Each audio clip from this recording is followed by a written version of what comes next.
আসসালামু আলাইকুম ভিউয়ার্স। তো আপনারা সবাই কেমন আছেন? আলহামদুলিল্লাহ আমিও ভালো আছি। তো আবারও নিউ ব্লগ ভিডিও নিয়ে আসলাম মালয়েশিয়া থেকে পাম অয়েল বাগানের।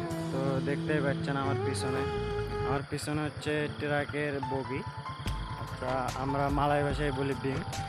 তো এই বিম দিয়ে আর কি আমরা ফলগুলো এই বিমের ভেতর থাকে, মানে ট্রাক্টর আছে, ট্রাক্টর দিয়ে এই বিমের ভেতর ফলগুলো ফালায়।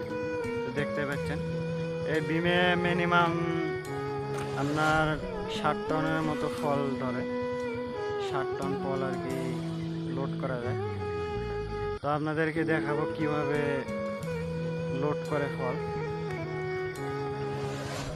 তো দেখতেই পাচ্ছেন চলে এলাম বিমের কাছে, এই আমার পিছনে বিম, এই যে দেখুন। এইটা হচ্ছে, এগুলো সব হচ্ছে ফল, এগুলো সব হচ্ছে ফল, এগুলো এগুলো হচ্ছে পাম অয়েলের ফল, ঠিক আছে। আর এই দিনে মিনিমাম ফল আছে 5 টনের মতো, 5 টনের মতো এরকম ফল হয়, দেখতে পাচ্ছেন। তো এইভাবে ফল সাজায়। এটা আবার ট্রাক আছে, ট্রাক দিয়ে উঠে নিয়ে যাবো।